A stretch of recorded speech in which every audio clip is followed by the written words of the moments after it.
Hello and welcome to Salmon's Pizzeria for this SPFL Trust Trophy results roundup. I'm your host, Ethan Hampton of the Dens Park Choir, and I'm joined by Callum Blyth, our Raith Rovers residential fan and YouTuber extraordinaire. Callum, how are you? Hello. I'm doing as fine as can be. I was just banging my head along to that intro, first time hearing it. It's a bit something different. It's a certified banger. I approve of it. Yeah, we're obviously off screen for that, but I was doing the wee little with my hands the entire time. Did it? Oh. So, yeah, let's just sink our teeth right into it. We're giving you a slice of this third round of the Scottish Challenge Cup. I don't know about yourself, Callum, but I'm actually a really big fan of this tournament. And it's, I think I get a lot of stick for saying that because obviously being a Dundee supporter myself, it's not the kind of trophies that we want to see our team competing for. But I've always found it to be one of those trophies that for teams in our nature, in the old First Division Championship, even if you are looking on to bigger things, like to get into Premiership, it can be a great thing to get your hands on. For me anyway, I think, you see all these managers nowadays talk about the importance of team bonding. What is more of a bonding experience than getting hands on silverware and having that day out with the supporters, champagne in the changing rooms, the full 40 yards? I really, it's one of those where it's like, I really like the Challenge Cup. As like you say, it's like for the smaller teams, it is something that it's probably your best shot at silverware. But of course, it's like when you get knocked out, it's just like, oh, it's just a Diddy Cup anyway. So for this season, it's just a Diddy Cup. but no, it's like they've massively upped the amount of prize money in it. So they massively upped the prize money, so it's less of a Diddy Cup. It's like you are more inclined to want to do well, because I think there was a thing where it's like if you are one of the top championship clubs, there is like sort of there's like a half expectation to not really care, just because it's like you want to focus on the league, you want to get up into that top flight. So, but with this, I think it's something like £100,000 you get for winning it now, which is a lot of money at this level. Massive, massive money. Yeah, I mean, you got to remember as well, it quite literally is the sort of like best of the rest in terms of the trophies you can win in Scotland. That's a very healthy sight to see. I think I'm a big fan. I adore the lower leagues of Scottish football, and I would love to see that cup again just continue to grow in terms of reputation as well as is the prize money. And it must have been doing so. I get the feeling it has kind of been growing. Maybe I'm making this up, but I seem to remember there was a time with even like the Challenge Cup final wasn't always guaranteed to be broadcast on TV, whereas now it at least is an annual occurrence. I feel I can't remember the last one I actually missed watching. Yeah, that's a good point. Actually, I don't remember it like not being on at least BBC Alba. It's like I always remember the games being on BBC Alba at least. So it's like I don't remember a point where the cup finals weren't broadcast, but maybe in like the beginning, like the 90s or something. But when there wasn't, these massive TV broadcasting rights and whatnot. But yeah, it is a good opportunity for clubs to get on the telly that wouldn't normally be on it. And we'll touch on that later. I generally believe there is quite a surprising list of clubs that will actually be very eager to lift their hands on the silverware this season. But one team that will not be lifting it this season, Callum, is Falkirk. I mean, how does this happen? They go how many games unbeaten? They trample down Heart of Midlothian on this incredible unbeaten streak. They soar to the title last season, and the team that brings them crashing down to earth of all teams, it was Stenhousemuir. Look, it's only a league unbeaten run they are on, because obviously they didn't win any cups last season. Right they lost to Ayr, I think, in the League Cup group stage, and now they've been knocked out by Steady, which is really funny. it's like there isn't one where it's like that's not. It's like obviously you get these cup shocks, and it is a Falkirk derby. So it's like it's sort of those sort of games do bring that sort of okay. There could be a shock here because they're going to want to play up. there's a greater chance of a shock. It's like the pressure and whatnot. So, but yeah, it's like really, really funny to see that. I mean, yeah, what a result that was for Steny when you look at it like that. You said about how there's a kind of a regional flair to it. Like, it's a derby. Both teams will be up for it.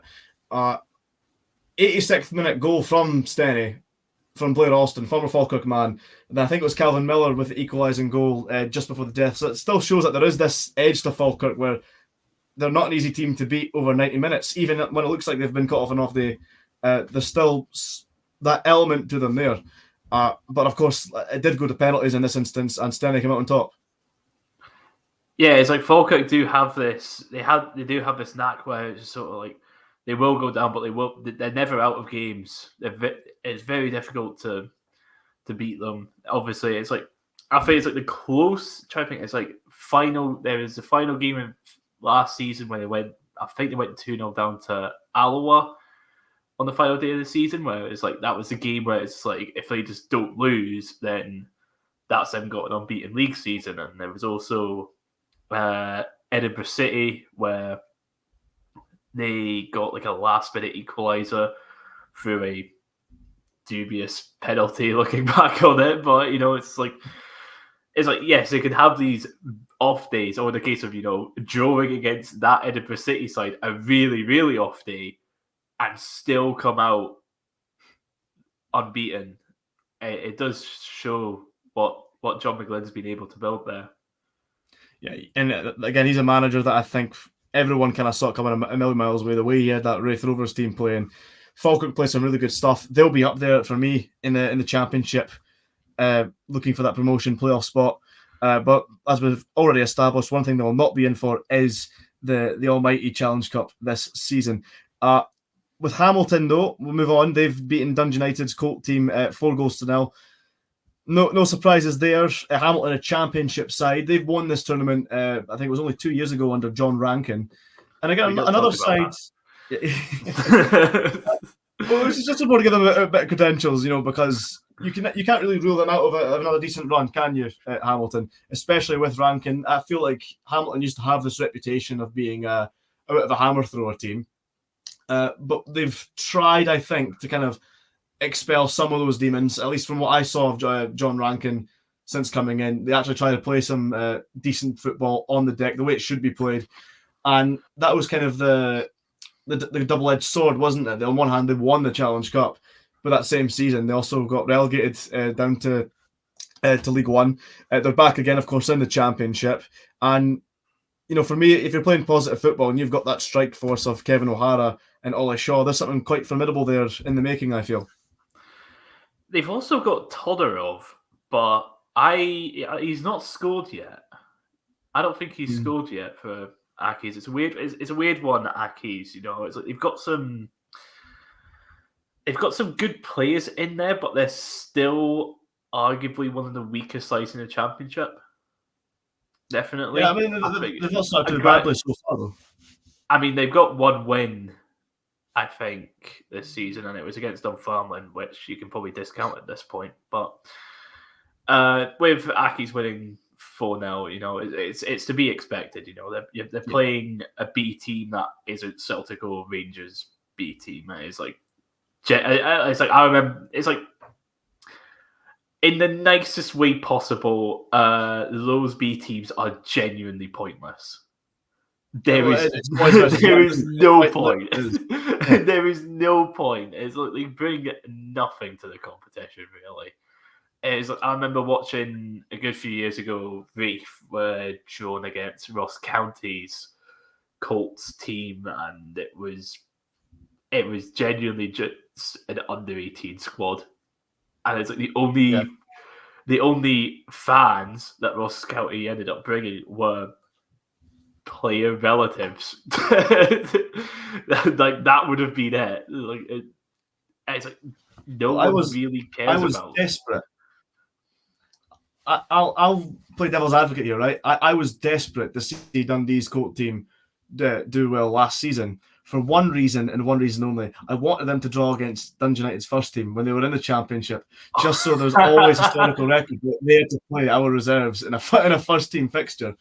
And I actually think, I can't remember who knocked them out, but I actually think if they had beaten the team that had knocked them out, they would have actually drawn United. I remember like pulling my hair out thinking, oh, that would have been, the memes we could have made out of that alone would have been totally worthwhile. But I think you're right in terms of like what it brings to the competition.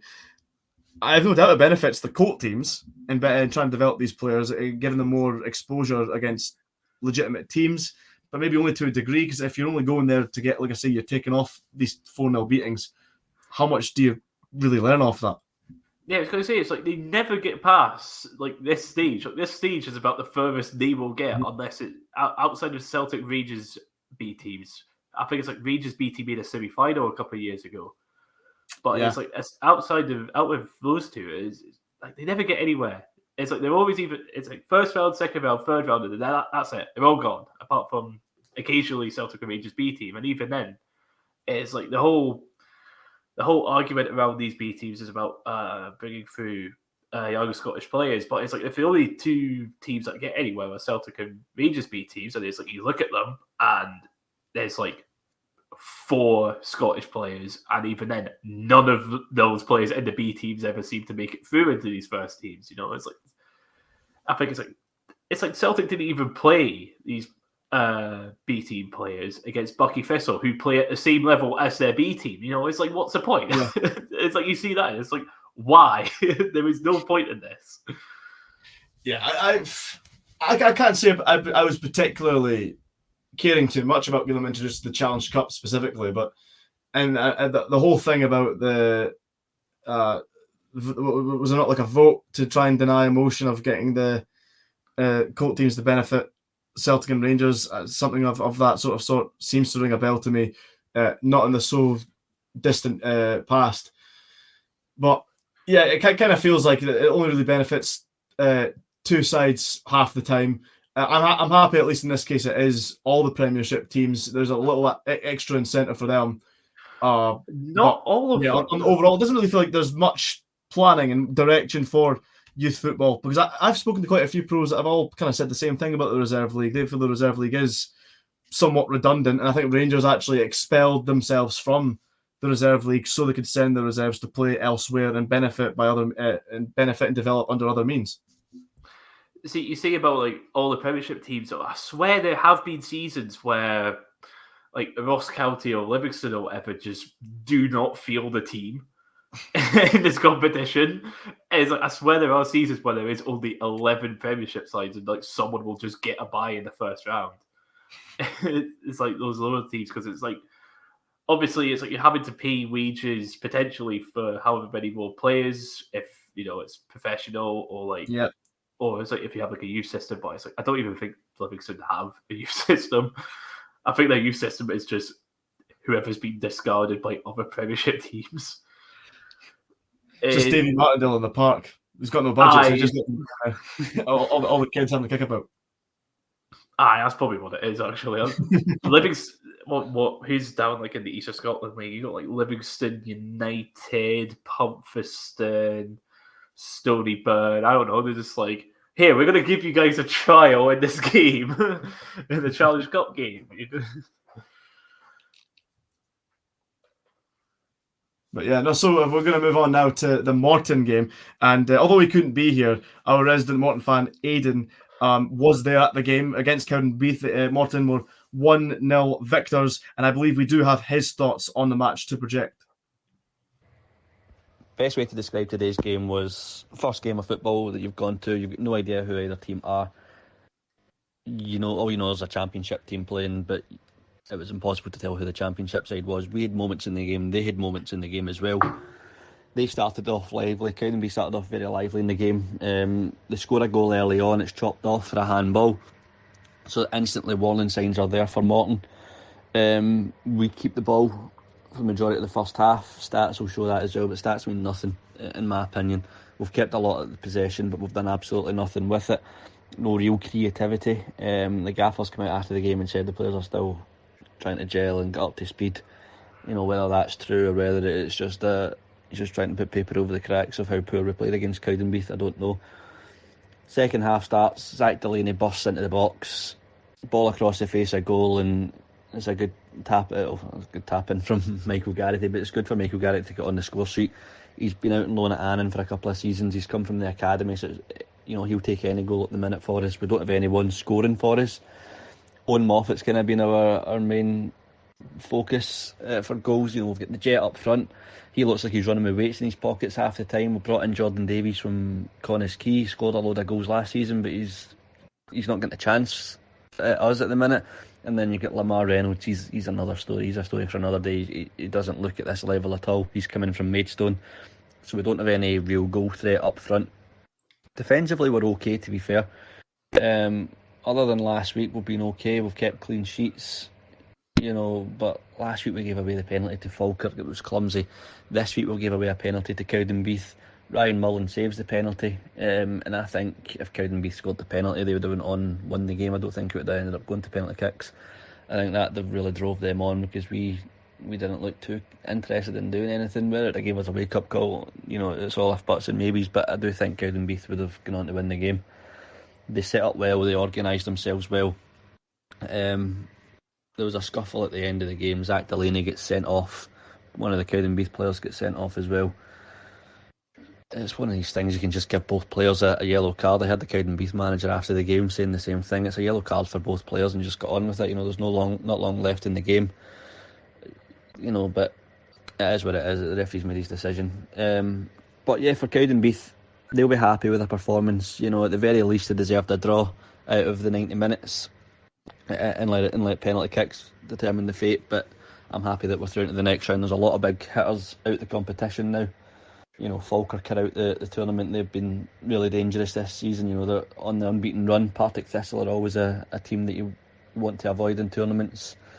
East Kilbride have put Cove Rangers out, so there's professional sides out the competition. So for me, I'm happy just to be in the next round of the cup. All eyes turn to our next game now. We just have to get better. I'll trust the gaffer. I'll trust the Emery that the players are still just getting up to speed with the way he wants to play. He's trying to get us to play out from the back, not send the ball as long as much, because Morton have always been known as a hatchet men team, a team run by Dougie Emery that just want to hit you all the time. It's never been true, but he's trying to bring in this new style. He's got a lot of young players on his side: Owen Moffat, Aaron Lyle, Michael Garrity, Zach Delaney at fullback, Cammy Ballantyne, Ryan Mullen. All over the pitch we've got good young players who can cause problems and do well for us. But I think just now this style that we're trying to implement isn't quite working. It's taking a wee bit longer than maybe expected, but I'm all for waiting and seeing what happens.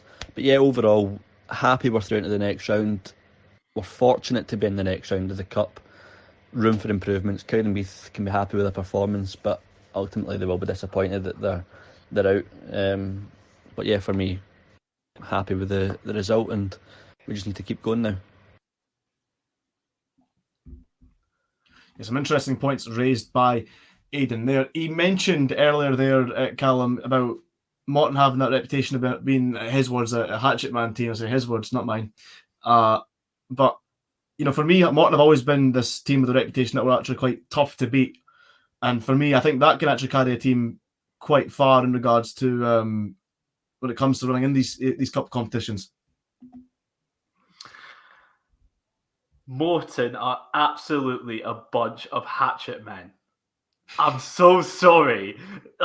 They got over 100 yellow cards in the league last season. The league, 36 games, more than 100 yellow cards. You are a bunch of hatchet men. Just accept it. just accept that you are prime Tony Pulis Brexit ball. Just accept it. Make that your identity. Stop trying to deny who you truly are. Morton are a bunch of hatchet men. About the game itself, though,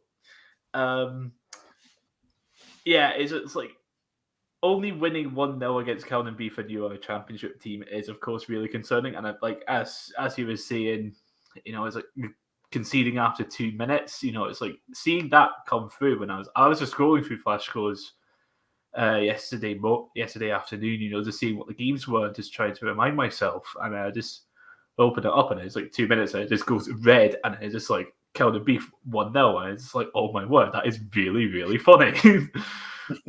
So this isn't even like a Fife bias, you know. It's a shame that got chopped off just because it would be really funny. But it's like I really do not rate Morton this season, especially with Dougie Emery. I do not rate him as a manager. It's like when Ian Murray got sacked, Emery was one of the top, not one of the top names, but you know, it's like you've got like the bookies list, and you've got like the top 5 names where you're just like, yeah, that seems like something that could happen, and then you've got like a whole bunch of names where it's just like they've just chucked people on, and it's like Dougie Emery's name was in that, and it's like multiple times we said on the Rovers podcast, it's like we'd rather not have Dougie Emery. Really would not. It probably doesn't help. I think Morton in the Championship had probably the second worst transfer window, just with the players that they lost, the players that they kept, and then the players that they have brought in. It's like that squad has gotten a lot weaker, and that was a squad that finished, off the top of my head, I think 3 or 4 points above the relegation playoffs. It was definitely like this big glob of teams that were like really close to each other, like 6th to 9th, maybe even 5th to 9th actually, where it was really close, and then there was Arbroath like a million miles away. But yeah, it's like Morton are not good. Well, you said about how they look defensively sound, and you touched upon like the transfer window, players that leave, players that come in. Robbie Muirhead is quite a big loss for them, and it looks like J. Manuel Thomas is the like for like replacement, I guess, to a degree. Obviously, Aidan touched on how they've signed this out-and-out goal scorer from Wales, but he doesn't seem to get much of a chance. So they're wanting to persevere with Jet for the time being, and as he said in his words, playing with weights in his pocket. So that's quite an interesting turn of events there. That if they've got an unfit Jet to lead the line in Muirhead's absence, or I say absence, he obviously moves on to Livingston, and you've got the goal scorer not getting a chance. Questions I think have to be raised there where, you know, you feel that's what's letting Morton down. If they are sound defensively, as was established, they're this tough team to beat, which can carry them well in regards for a cup competition. But if you've not got anything going on for you on the other end of the park, it's kind of all almost redundant, isn't it? You know, you can defend well, but if you can't score, you're not going to win games. It's like you need to score goals to win games. It's like unfit Jet is like basically just like a Boeing jet at this point, really. You know, it's just not going to work, is it? Just and it's like if you've got someone who is a proven goal scorer on the bench, it's like, why are you not playing him? Is there something in Jet's contract where it's like he has to be? It's like a Football Manager where it's like you sign an aging player who from like the level above, and you're just like, he's the one. He's going to take us to the next level. But he's like, so it's like you have to give him like star player or whatever for any chance of him to come down. But then he's just shite. So it's just, I wonder if they're stuck in like this sort of situation where it's like you have to play them just to keep them happy or something, just to not have them kick up a stink, even though you've got someone who is arguably better on the bench, who may be at the time, like for now, he might just be like, yeah, no, this is fine, you know, just bedding in, getting into like the team culture and all that. But it's like sooner rather than later, they're going to have to start him. Well, I recommend anyone watch highlights of Jet in his younger days when he was in the Arsenal Youth Academy. He was legitimately like touted to be the next Thierry Henry, and you can find all these videos of like these outrageous goals and skills. And then I would encourage you to watch his highlights playing for the likes of Aberdeen and just thinking, you know, whoa, what the fuck happened in between. And yeah, you talked about Dougie Emery there being linked with the Rovers job. There was a point where when Gary Boyer had departed Dundee, and it was prior to Tony Docherty being announced, his name got tooted a little bit on some Dundee pages, and to my surprise, there was even like, you know, the odd one saying, "Oh yeah, all for it," etc. Whereas obviously, I mean, you just have to look at our Twitter handles. No, our answer was a resounding, you know, hell no, stay a million miles clear of that. And I don't mean that in a disrespectful way to Dougie Emery. That was like, kind of is disrespectful. Not really any way we should be putting that. But No, I'll give Emery his plaudits. I felt they looked all right last season. I think they were just shy of a playoff spot, I want to say. Maybe I maybe get a wire crossed when the season prior under when we had Gary Bowyer and won the title. But no, there's elements to Morton that can make them a strong team in this competition, I feel. And in regards to championship, I wouldn't be surprised if they end up dead finishing, fourth place if they manage to fix that problem up front. Because as I say, they're just this inevitable team that they can do well if they can get everything going. You can say it with any team, I suppose, with all phases of the park, but fix that goal scoring issue, and I think they'll be fine. You move on though to Peterhead, a 1-0 victory at home to Dumbarton. These weeks, Peterhead look like the safest team if you want to put a bet on. It feels, and they've kept this run going. And you got to remember, Dumbarton are a League One side. Peterhead obviously in the league below. That'll be a massive boost for them. Confidence will be sky high. Yeah, it will be. I made my own SPFL predictions, and it's like I predicted Peterhead to be one of the top teams in League Two. I can't remember. I think I predicted them to be in the playoffs. I think, and it's like Dumbarton. I predicted to finish bottom of League One. Admittedly, I didn't think they were very strong. So it's one of those where it's like a top half team facing off against a bottom half team from the league below. It's got to be fairly evenly matched, and so actually, I think Peterhead finished second last season in League Two, I want to say, and Dumbarton finished fourth. Oh, Peterhead in League Two are always up there. If they're not, yeah, it's like Peterhead are a team that seem to That's bounce up and down between League One and League Two, and it's Yeah. like same with Dumbarton recently. So it's like fairly evenly matched teams. So it is obviously a confidence boost for Peterhead. They beat a team that's from the league above. It'll help keep them going for the rest of this season competition. Next few weeks, be a wee bit boost. Yeah, I think that they're certainly, for me, they're going to be ones to watch in League Two. Moving on again, we have East Fife again against Dunfermline. Dunfermline 2-0 victors. Is this one case for you, Callum, where you're sitting there wishing that both teams could lose? I thought this was like the biggest shock of the competition. It's like Dunfermline actually won a game. It's like I'm not gonna lie. It's like Dunfermline are like a complete mess, and this is like unbiased. It's like the things that have been happening like off the pitch and even on the pitch. It's like with their only goalkeeper for the League Cup group stages being Denise Mehmet, who is shocking. Like he's really like not good, and it's like having a whole bunch of players injured. It's just like I genuinely would not have been surprised if East Fife won, because East Fife, it's like the high flyers in League Two. It's like it's one way. It's like it's one of those where it's like you could see that happening. So I mean, there's obviously not the biggest shock. It's like Dunfermline Championship team professional versus East Fife semi-professional, but it is one where it's like that should be a confidence boost for Dunfermline. Unfortunately, it is at the wrong time because Raith play them next week. So, Dick Campbell, you had one job.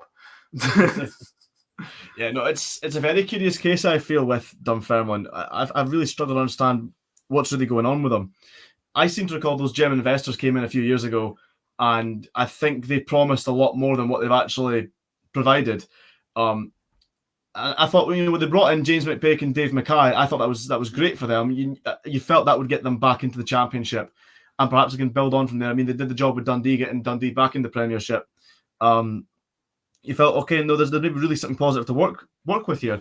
They both got a really good understanding of that league, but it seems to be, to me, from what I was hearing, that financially they are struggling to compete in their own league against teams in their own level, I believe was what McPake was saying to the press this summer transfer window. So I think there was a lot of promises made that haven't been lived up to. I want to say, I know they've got David Witherspoon now, but I think they had him essentially verbally agreed to sign for them last year, and effectively the board just refused to let the signing kind of go ahead. And then he signed for Inverness, and then obviously propelled to Dundee United to help them get promoted back into the Premiership. So you kind of feel that timing as well can be everything at points. And if they've done their part to sell the player of the club, and he goes on to show the Dunfermline board that was probably the wrong call on their part. Yeah, I really feel for James McPake in that regard. It kind of feels like they're not being backed well enough. And I think those German investors are looking to move on. I don't think they have yet. Have They're selling. They've They're still selling. someone They're selling to the buy club. the shares. I could be wrong. Yeah, it's like they put Yeah. out a But they haven't statement sold a couple yet. of weeks ago. Yeah. Not yet, but it's like they did say it's like we're going to sell our shares, because it's like what they've been doing is obviously it's like they'll have like a pot of money, and they've been putting like 90% of that towards off-field stuff. It's like they wanted to. Their idea was making the club more self-sustaining, but doing it from the grassroots level. So what they were wanting to do was build up this new training facility and like improve the youth system. It's down in Petrevie, I believe. That's part of Dunfermline that they're building it all. And so it's like the plan was like bringing youth players through the system to then sell on, or like play for the first team and then sell on for a bunch of money. That's sort of like what their plan was. But the thing is, they just did not invest in the first team. But also, there was so many cases. There was a bunch of cases like in this past year where it's like I've read in the Courier of Dunfermline being interested in this player, and then they turn up at Starks Park a week later. There's so many cases of it. It was like, I think Lee Ashcroft, Sean Byrne, Hanlon, Stevenson, I think are 4 that come to my mind where it's like there were reports of Dunfermline putting in bids or whatever. Yeah. And then them just not going. I think it was just like I think with the Lee Ashcroft one was the one that stood out to me, because Dunfermline actually offered more money than Raith did. But Lee Ashcroft chose to come to us instead of Dunfermline, so that has to say something about what's happening behind the doors at Dunfermline, because the Raith, it's like just about every signing for the Rovers has been talking about. It's like when they've joined, it's like they've been talking about how John Potter, who is the director of football or technical director, something like that, how he's sold the club, and how our new board, it's like they've done a lot of work to Starks Park, because beforehand the changing rooms and whatnot, it was just like pretty much hadn't been touched since the 90s. And so it's just like there's been a lot of modernisation works at Starks Park, so that's probably what's making the difference. And clearly what's been happening at Dunfermline is not that. They've not been making it for somewhere that players want to go. That's what the difference is.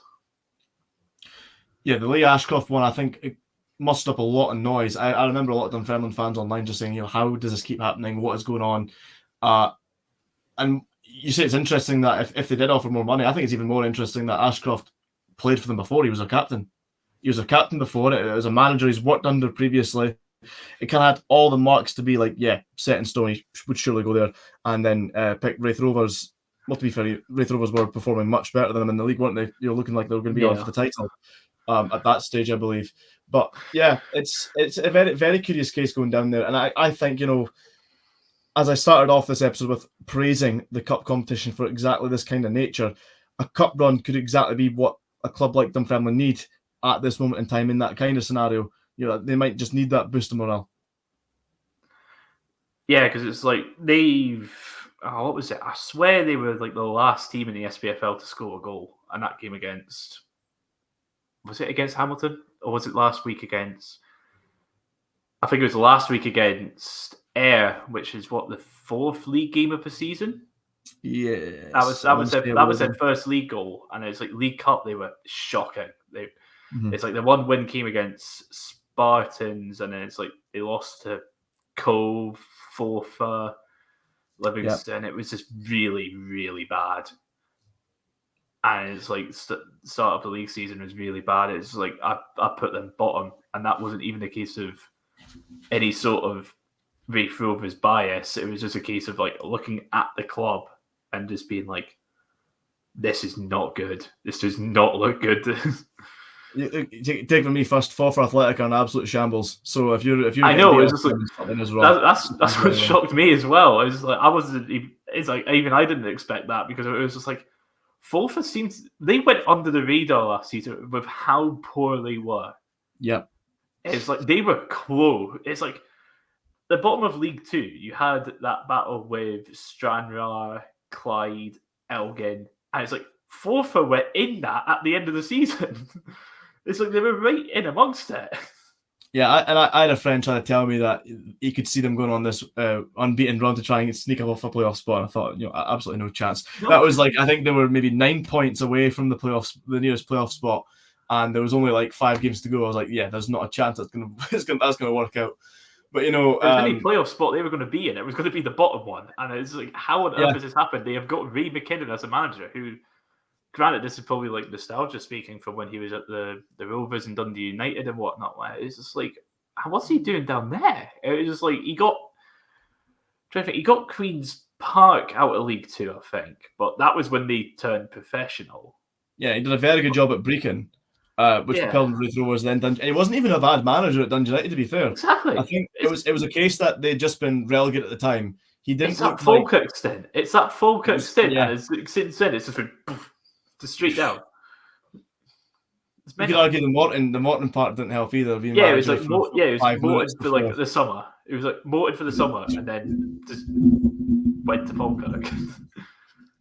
Yeah, like there's a million problems about Forfar Athletic I could go into, but that is not for this episode. That will need a whole new episode of its own. If we're going to stick to Challenge Cup games, I will add on. A team like Edinburgh City are expected to get beat every week in the bottom tier, and they absolutely thrashed Forfar as well, give them a hiding. They're a team right now, Edinburgh, who are struggling, I think, for resources and finances. There's a whole lot of things going on there, and they travelled to Queen's Park and beaten 1-0. And now I'm looking at that thinking, I'm not entirely sure if that's a result that bides well for Edinburgh. I didn't watch the game, of course. I don't know if they maybe give a good account of themselves, or if this was a case that Queen's Park just had a very sluggish display just to kind of see over this Edinburgh side. Yeah, it's probably a bit of both. Probably it's like I've got no information on what happened. It's like Queen's Park might have just seen they were playing Edinburgh City and decided to play a bunch of youth players. Because let's face it, it's like could probably beat Edinburgh City with that. They're crippled financially, I think. It was a merger last season that was blocked that really set the wheels in motion for a landslide relegation. I couldn't tell you like a ballpark figure. I want to say they must have only got about 7 points last season. I think was it not something outrageous? It was 8 points after. There was a points reduction of 5 points, I think. So it's like it was just really it's one of the worst seasons that we've ever seen. Probably only talked for that Brecon City. It's like that Brecon side that was in the championship, which 5 points, I think they were. 4. It was 4 points. It's like that Brecon side equaled a record low, and it was set by Dundee in the top flight. But this was like way back in like the 1890s, 1900s or something like that. Back when it was 2 points for a win, and that Dundee side won a game. Brecon didn't. Brecon got 4 draws. I didn't even know that. I'll need to look into that. No, I didn't. It's just one of those things that I remember from when they got relegated, where it's just like this is genuinely like historic. Like it was like the first case of a team not winning a single game in the Scottish League history.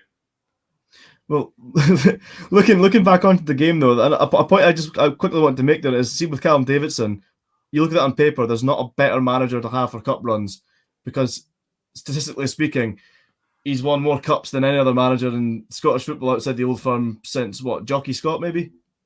He won the Scottish Cup and I want to say the League Cup. Did he win the League Cup with St Johnstone? Yeah, it was the cup double.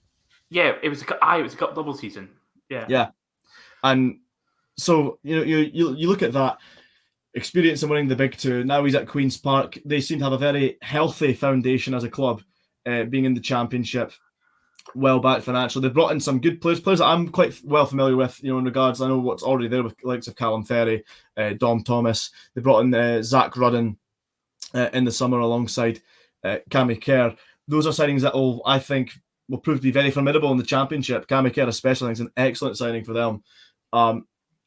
You can't really rule him out of going all the way in this cup competition either. I know I've just said they've only beaten Edinburgh City 1-0, but on one hand, you have to remember it's still going to be a Callum Davidson team that should have that sort of rigorous, hard-to-beat sort of sense to them too. Yeah, that's the thing. It's like with the Championship this season, it is ridiculous how competitive it is. It's like outside of a probable bottom three of Dunfermline, Hamilton, and Morton. It's like you've got everyone else. It's like, yes, there is like a sliding scale of like who's more likely to beat who, but it's like really close. Like it's really difficult to predict who can beat who on what week. So it's always so like tight. That's like 7 teams that you can reasonably say will win the Challenge Cup, and 2 of them are out already in Falkirk and Partick Thistle, which is mental to think about. So, but yeah, it's like Queen's Park, Callum Davidson. He's a good manager. It's like Queen's Park. They've got a solid squad. It's like, as I was saying, how it's like that sliding scale of the other 7 is like, I think I put Queen's Park at like 7th or 6th or something like that. But as I'm saying, it's like it's really tight. I just think they're just missing like a few bits in here and there, or maybe like the depth. But yeah, it's like they're one of those teams that you can definitely see. It's like if it gets to a point where it's like, right, we're not winning the title, we're probably not going to make those promotion playoffs, we're safe from getting relegated to the Seaside League, we're just going to go all out on this cup run. And it's like they're one of those teams, because that seems to be like the perfect breeding ground for this. It's either teams who are like running away with making the playoffs, or teams who have like nothing else to play for, who will just go on these runs because it's like, this is our best chance at doing something memorable this season. Well, I'm not going to say they're my favourites by any means, but I do have a sneaky feeling they can go really, really far. And we'll move on to Partick Thistle just because you mentioned them. When Chris Doolan first had that Partick Thistle job, they were looking excellent initially. Now, again, I was watching Dundee under Gary Boyer. We went on to win the league. They were never going to win the league that season, but they did have a decent comeback to at least kind of try and get back into the race, and they made the playoff final. They won't like me remind them of that because that was a playoff final. They were in pole position at one point to win. Following season, it's still admirable. They make to the playoff semi-finals, but this season it just looks so weird. They gave themselves a very good account against Motherwell in the League Cup, but then on the other hand, there was a shock defeat to Clyde. They've only won 1 league game so far, and now they're dumped out the cup against League One Alloa at home. Now, there's a lot to like about Alloa. We'll move on to praising Alloa in just a moment, but the first thing I think we just have to state is what is going on at Partick Thistle, and is Chris Doolan now on a sugary peg? I'm starting to get. It's weird because Partick were so comfortably the 3rd best side in the Championship last season. I think it was something like mid-November or something, they got to 3rd and then just stayed there. It's like you look at like the league position graph, and it's like Partick Thistle just going the flat line, and it was really weird.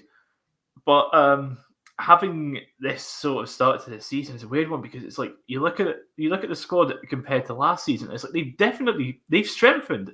Like that squad this season is better than last season's squad, and they've just not clicked.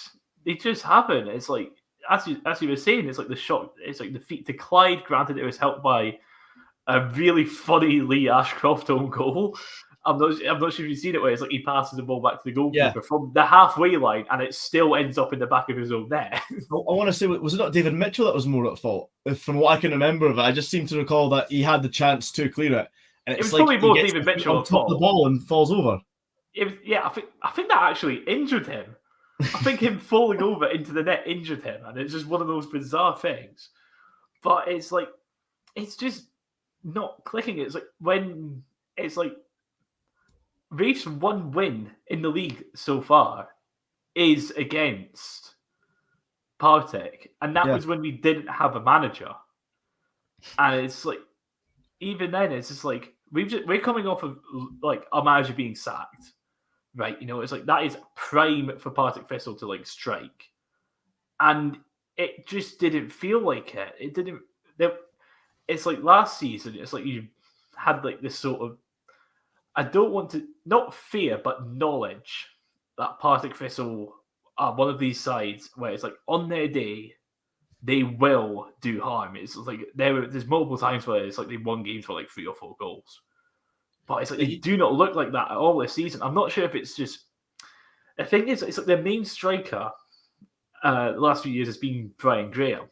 And I'm not doubting his ability whatsoever. But it could be a case of maybe, just maybe, it's like he's 37.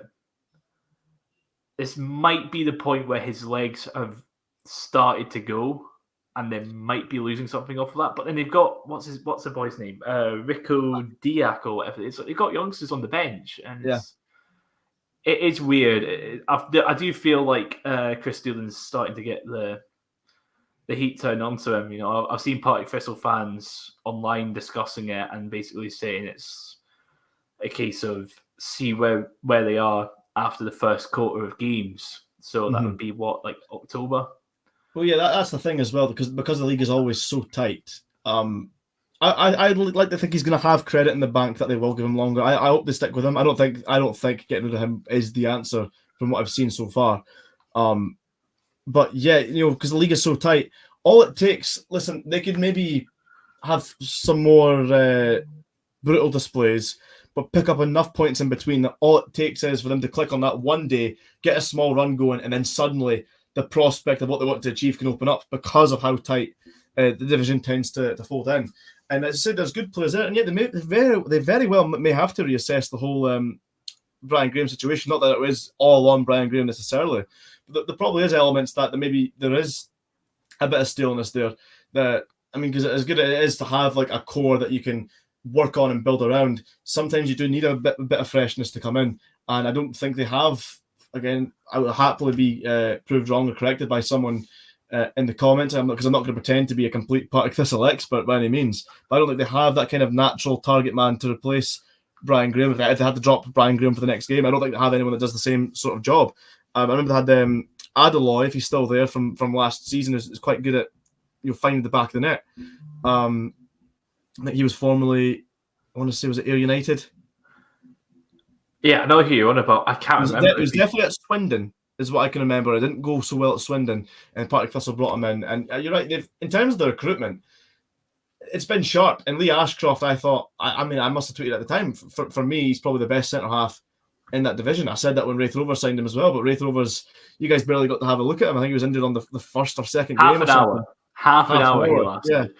It's like when we played against Ayr earlier, that was Paul Hanlon's league debut, and it's like I think there was like a sort of like joking cheer amongst like some sort, like a small clutter of fans, where it's just like, we did it. He's lasted longer than Lee Ashcroft.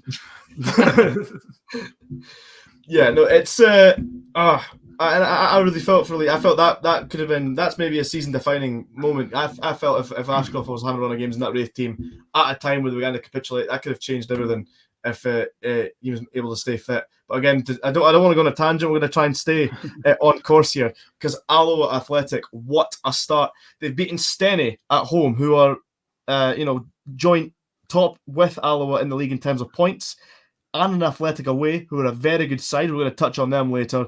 St Johnstone at home in the League Cup, and now they've beaten Partick Thistle away.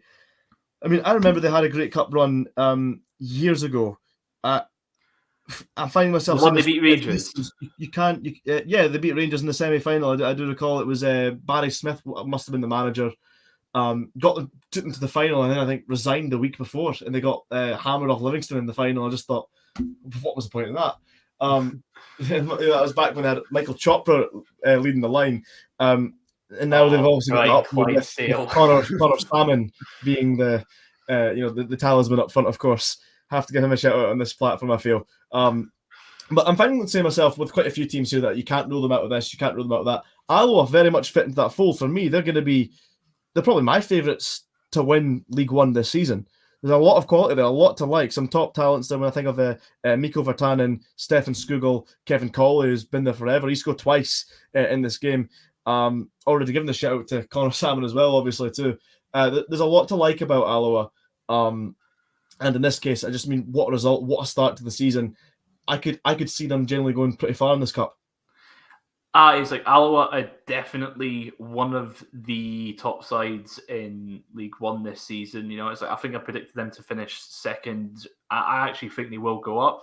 This is a really, really good opportunity for them to come back into the Championship because there isn't that big dog in the league this season. You know, it's like previous seasons you've had Falkirk, Hamilton, Raith, Dunfermline.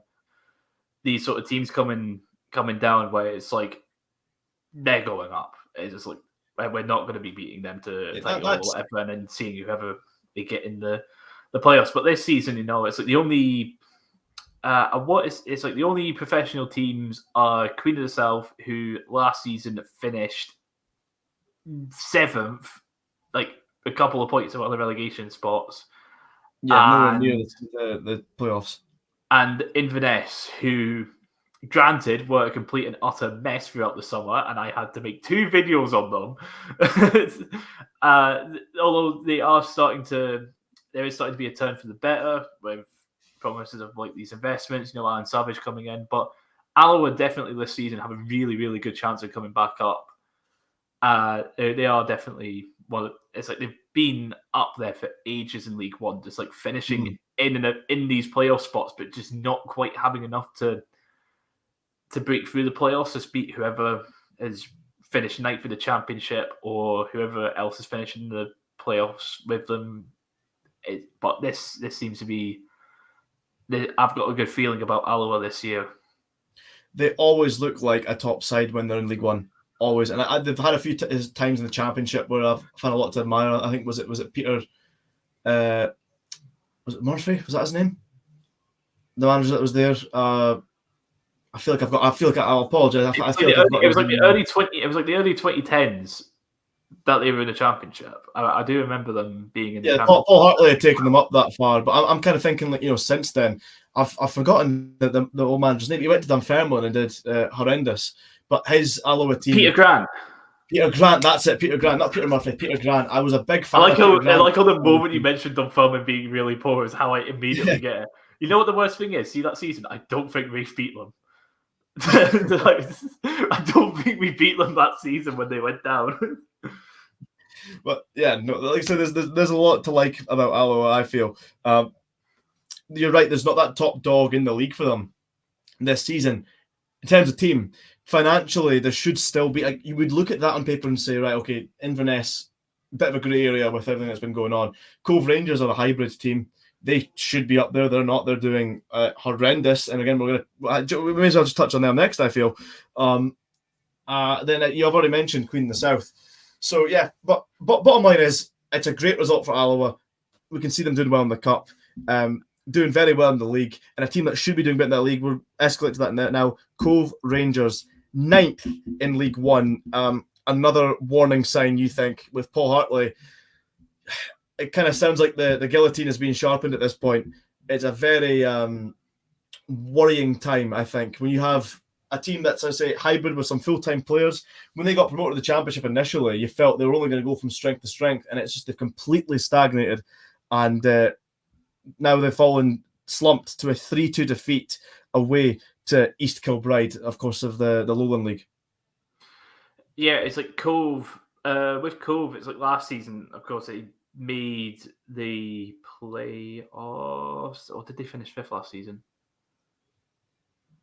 I think they missed out on the playoffs anyway. Yeah, I think they did. I think outrageous. It's like they missed out on the playoffs, and that's with having what was his name? Ruman Burrell, who scored like 22, 24 goals or whatever, and they lost him. And it's like you look through the players that they brought in, and it's just sort of like they've not replaced him. They've not replaced him, and it's really, really showing now. It's just like I put them down as like 6th or 7th, you know, just sort of like mid-table nothingness, despite their backing and being like a hybrid team, because feel like they had that good of a squad, and it's like removing a guy who was involved in scoring 24 goals, let alone like getting however many assists. It's like such an integral player. It's really showing now, and it's like East Kilbride are one where it's like with them, it's like they did have that League Cup game where they got absolutely battered off of Airdrie, but then it's like they got battered in the Scottish Cup by Shannon like 7-1 or something. They just have like this one game a season where they get absolutely thrashed, and then it's like this mental reset of just that's it, nothing's getting on our way now. It's like they need to get like this one thrashing out of their system before like everything just like goes their way. Granted, probably helped by having a bit more resources in other Lowland League sides. It's like resource-wise, are probably about on par with quite a lot of League Two sides, maybe even some League One sides. But yeah, it's not like it's like with that knowledge, it's not a massive shock, but it's one where it's like if you're a Cove fan, you're going to be really disappointed in that. Like being beaten by a Lowland League side. Yeah, I mean, it is such a difficult thing to work out where the problem lies from an outsider's perspective for me. Because, I mean, you look at the pedigree of Paul Hartley as a manager, and you've got of course, the job he did at Alloa, taking them from the very bottom of the Scottish pyramid in terms of the professional leagues up into the second tier. Then goes to Dundee, has a Dundee side that finishes in the top 6. At that point, it must have been for the first time in about would have been 10 years, maybe a bit over 10 years, and something that wasn't met again for another 10 years until Tony Docherty. He had that Dundee side that completely underaccomplished in my view. The one that had Kane Hemmings, Greg Stewart, Rory Loy, 50 goals between just the three of them. That midfield, Gary Harkins, Kevin Thompson, the bringing up of Scott Bain, the goalkeeper. And then since then, there was that disaster at Falkirk, which was a massive setback. Cove Rangers, he then seems to pick things up. He seems to get quite settled in. He brings Cove Rangers back in the second tier. It's like Alloa Athletic all over again.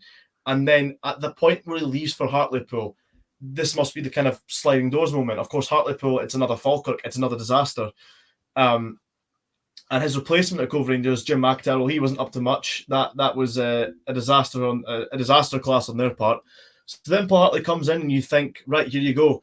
It's the man that set him up for success in the first place. He'll be able to cushion all this back together, and it's just not went that way whatsoever, despite the resources at their disposal. So yeah, for me, it's a very worrying sign because I don't really know. Can you bring in a better manager if you're Cove Rangers than Paul Hartley? If you're going based on background and history, but it could be very well be the case that they just need some new and fresh ideas. You'll certainly be feeling the pressure, I think. But you've also got, at the same time, got to give your congratulations to East Kilbride. That's, of course, managed by Mick Kennedy, Simon Ferry, the assistant manager. That's a huge result for them. And Ferry, of course, is very vocal on his own platform on Open Goal in regards of how he feels teams should try to play. I don't know if you remember Peterhead playing Dundee in the Scottish Cup in front of the BBC cameras a few years ago. Peterhead, I think, won a lot of hearts that day. They were beat 3-0, but arguably the better team. They were playing some really nice stuff. I think, unfortunate not to get a penalty at one point as well, but they showed that display for a part-time side. They could play, and you get the feeling that's going to be the philosophy here again with East Kilbride. And again, yeah, what a result. But Aidan mentioned earlier about heavy hitters being taken out of the cup. He mentioned Cove as one of them. If we're going to look at this at face value, I would probably rather my team play Cove Rangers than East Kilbride. It's just like go for it. It's like I don't want to be all like elitist or whatever, but it just seems like they're going back to where they should be. It's like they were. It's like they are propped up by a wealthy benefactor. It's like that's how they ended up getting into the situation of being in a championship in the first place. But it's like they're not bigger than size wise. It's like fan base wise, they're probably on par with quite a lot of League Two sides. It's like they're nothing special. Oh yeah, they're punching above their weight in that regard. But financially, they are a lot stronger than they've ever been. Really, when you consider they now have the acquisition of full-time players, that's what makes it for me so head scratching. But looking on now elsewhere in the cup, we also have to discuss Inverness with a 3-0 victory over Stirling Albion. Inverness keep their home unbeaten streak going. Duncan Ferguson said it best. He said 3 goals, clean sheet, young team. You can't say much better than that. And reality is, yeah, fair enough. And it's a young team with a fair bit of pressure on them, to say the least, going into this campaign. The longer they can stay in the cup, you feel it would suit them. More exposure, the first team minutes, against senior sides. A better platform for these players to develop and keep as much momentum as possible. Because as we say, like Inverness, there's been so much. I think you could probably write a book about just the last 2 weeks, never mind the duration of the summer. I think Scott Gardner is still, he's out the club and he is still trying to be a thorn on their side. It's like I've got 2 videos on them, and it's like the most recent one was just shy of 28 minutes, and then the first one was just shy of 25 minutes. So yeah, you could definitely write a book. I think the 2 scripts combined genuinely come out to about 7,000 words at this point. It's just a complete basket case of a club like these past few months. So it's a weird coincidence that it's like they were useless, like completely useless in the League Cup group stages, and then starting off in the league season, and then it's like I released my second video on them and they've won both of their games since, and I just find that a really funny coincidence. I wonder if one of the people who have watched it is Duncan Ferguson, but he's got like on a projector in the dressing room before the game, and he's just like, look at what this specky bastard has been saying about us. Well, test him wrong, boys.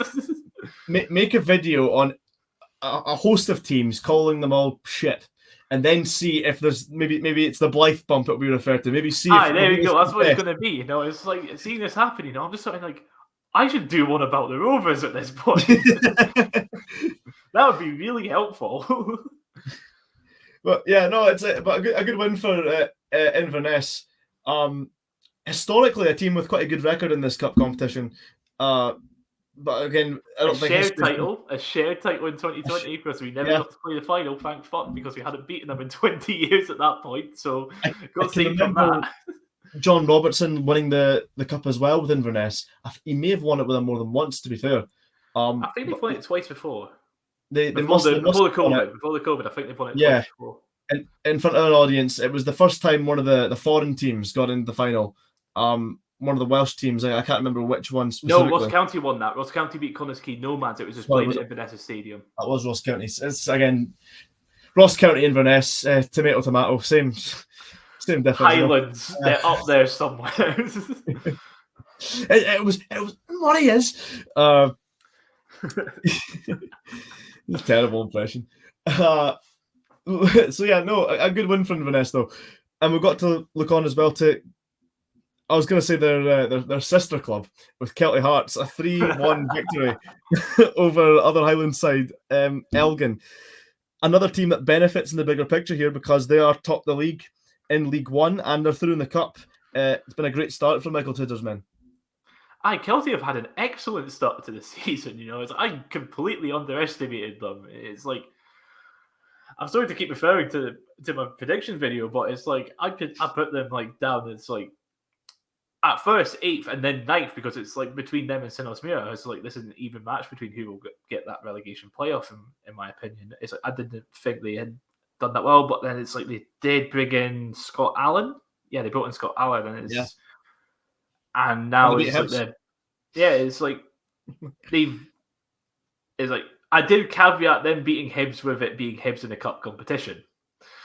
But it's a really impressive start from them. I think they've won all of their games in the league so far. Yeah, like so. Yeah, top the league. Incredible start. You can't ask for much better. And I don't know very much about Tidser as a manager, but I remember him as a player, and I remember he very very talented midfielder. And a player like Scott Allen, you'd like to think if you're playing under a manager that was a similar kind of player kind of feels they were never on the same level. What you think of the ability Scott Allen had, but a player in your position, it should always prove to be a very fruitful pairing anyway. Yeah. Not really too much else I can say, really. I had a joke in mind that I've kind of half forgotten it. I've remembered it now. It's just as I said to you about Hibs getting beat in the cup. I'm just reminded of the joke we had on our alternative commentary video. There's a difference between when people say about Hibs being wank this season, there's a difference between Hibs and wank, and it's that you can beat Hibs, but you can't beat a good old wank. And Kelly Hearts, they certainly found that out to be the case in the League Cup. Did Scott Allen join from Hibs? Was Scott Allen at Hibs last season? Or was he... I want to say feel no. like he was I want to say he was at a Premiership club last season. He was on the books at Hibs for a fair while without playing, but I do remember him being... He was at Arbroath, I believe, actually, now that I think about it. Because I think Queen's Park were weighing up a move for him. And yeah, that's right, he ended up signing for Arbroath, which raised a lot of eyebrows. And that now obviously found himself at Kelly Hearts. And that actually works well, mentioning Arbroath, because we're going to move on to them next. Because this is mental. Arbroath 3, Montrose 0, bottom of the league, managerless Arbroath give Montrose an absolute hiding in the Angus Derby. Who could have seen this coming? I mean, Montrose are a formidable side, especially at that level, and Arbroath, it should be the other way around. Arbroath kind of should be maybe backs to the wall here, but the reality is set in that they went to Gayfield and they couldn't do it on a nice windy day in Gayfield, could they? See, with Arbroath, I did predict them to win League One, but I forgot who their manager was. It was Jim McIntyre. So I feel like Arbroath being bottom of the league is definitely like a false position for them, because I mean, like, come on, it's like, I think it was something like Jim McIntyre's reign was about 30 games and they won 3 games in all competitions. It was his really, last 3 really managerial bad. spells, everything he's touched is so bad. And it's like, I couldn't believe I forgot about that when making the prediction, but yeah, it's like he's been binned off, and what happens? They've just gone and pumped Montrose 3-0. Yeah, I mean... I think I know when Montrose lost. They were unbeaten when Callum Hannah, who is on loan from Raith Rovers, was starting. Callum Hannah only played the last 10 minutes. There you go. There we go. Stuart Petrie, I really rate you as a manager, but just give Callum Hannah as many minutes as possible, and you will win the league. Yeah, I mean... I want to touch a bit on Jim McIntyre to that extent that it was the case that he came to Dundee to try and keep them up. He came in and he said it was the most talented group of players he's ever worked with after having them in training for a few days, and then he goes off to bin the majority of them in the January transfer window. He won, I want to say, 3 games all season. One of them was after the relegation was mathematically confirmed. He then went to Cove Rangers, got them relegated as well. And now Arbroath, adding another relegation to that CV and a horrible start to this campaign. But I did commentate Arbroath this season against Dundee in the League Cup, and I thought defensively they were very well organised, but they just lacked a bit of promise up front. And they were missing Gavin Riley and the boy Coulson on the wing as well that day, I believe, if memory does serve correct. You think with guys like that back in the fold, I know they've got... more experienced guys like Ryan Dow, you feel that, or at least they'll be feeling that they're in a false position and they probably should be picking up and at the other end of the table. Going back to that Jim McIntyre thing about Dundee, how many points did that Dundee side finish on again? I swear it was less than 20. I actually think it was like I think it is up there. It's like since it's like from 1995 or whatever. I think it might have been the worst or like the second worst or whatever. I think only like Gretna was worse. I think it was like one of those where it was like... I don't know it. I don't remember it. I don't want to remember it. But I don't blame you for not wanting to remember it. But it's like, yeah, it's just... It did worse than the team we had in 2012, which was mental because that was when we were chucked into the SPL with like 10 days notice. So it was a side built to win the first division. A fairly young team as well, but it was a side built to compete in the first division, thrown into the SPL, and that was because Rangers died, wasn't it?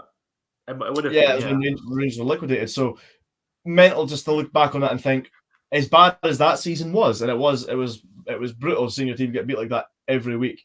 To find a way, like, they at least It's had like, that in excuse. context, in the frustration context, side. it's understandable. Whereas Yes, like that exactly. Jim McIntyre one, it's just like, what have you done? Precisely. I mean, what sums him up is he got rid of Glenn Kamara because he didn't rate him, and he brought in Martin Woods, who was a complete. no.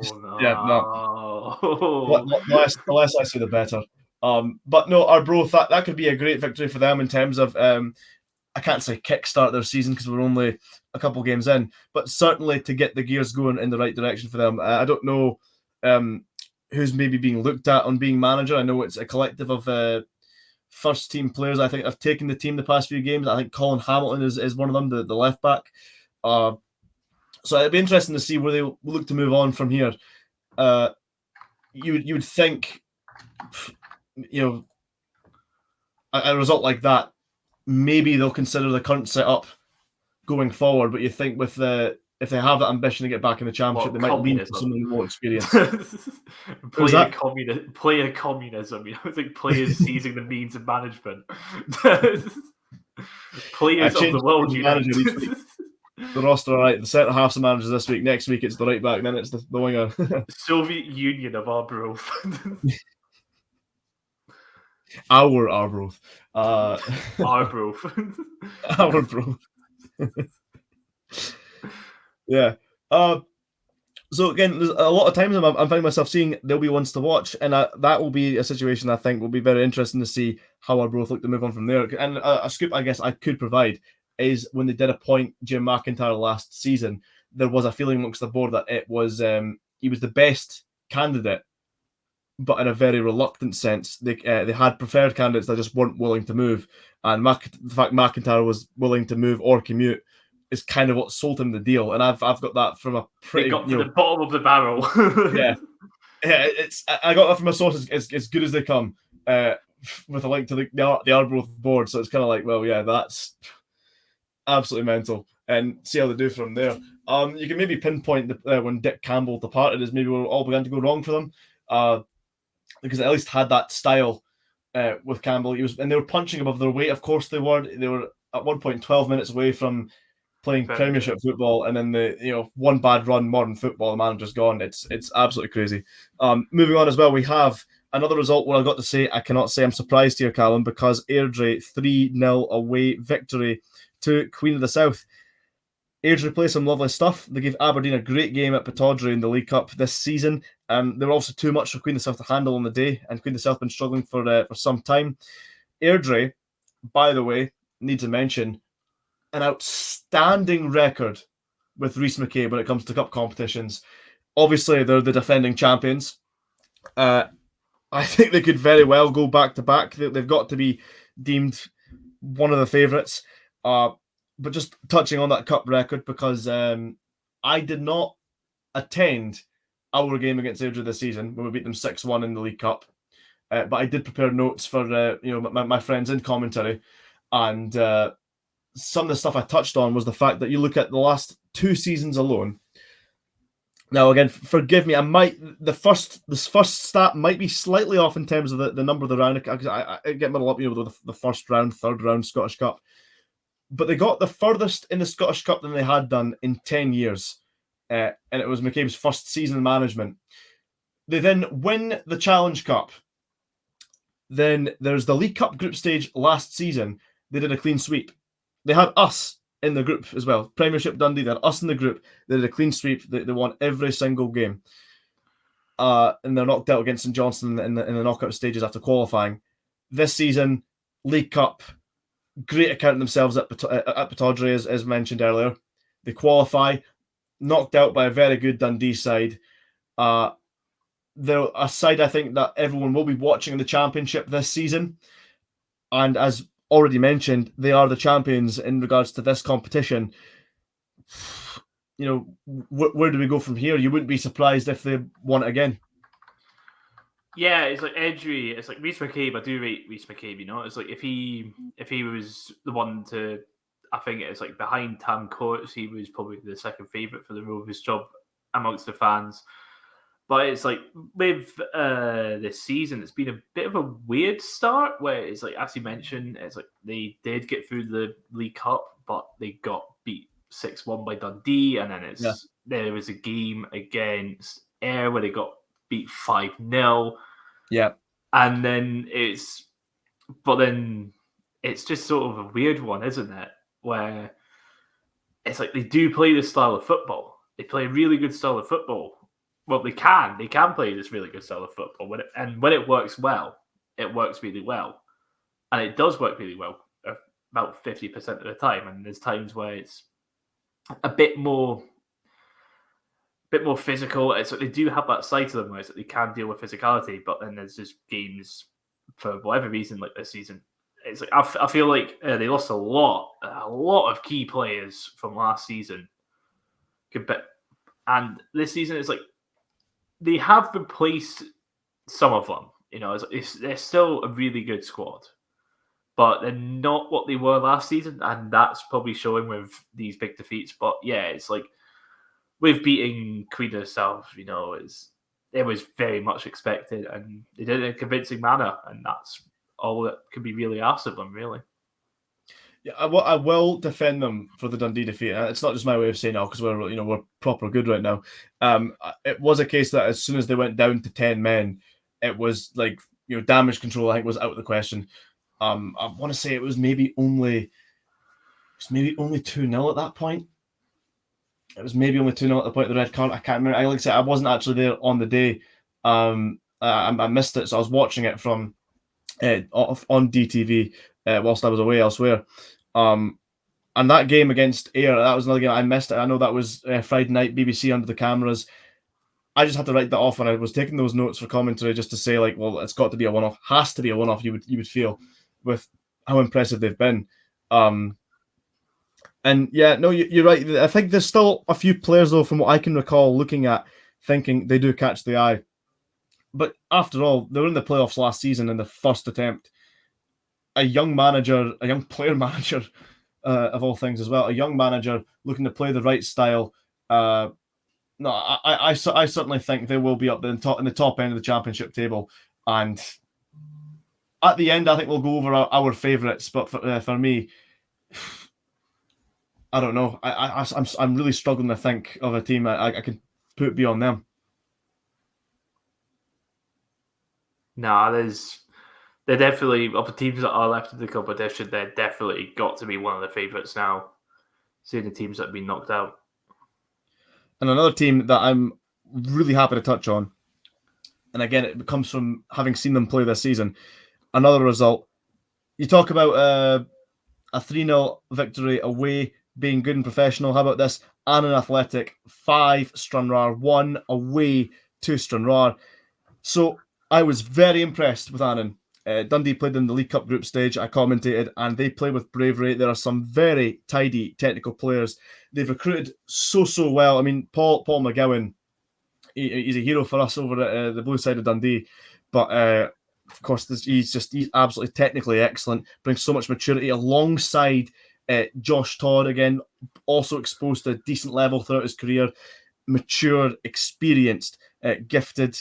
And even Willie Gibson, the player manager himself, very much of the same old, still pulling strings at his age. There is a lot to like about them, and I'm being completely honest when I say I'm not surprised to see that they're scoring 5 goals away from home. They struck me as a very positive footballing side, and I said it on the mic several times. They're going to have to be in that race in League One, I think. Got to be. Yeah. It's like we played Annan last season in the League Cup group stages, and we had to come from behind to beat them down at Galabank. That's the name of the stadium, right? Yeah, Galabank. So it's like they are definitely a good side. It's like they stayed up last season by the skin of their teeth, but it's like once you get that staying up, it's like it's an opportunity to build, and they definitely have built. With Stranraer, it's like they looked solid. They looked solid in the League Cup group stages. They weren't blown away by Ross County. It was they held their own against us.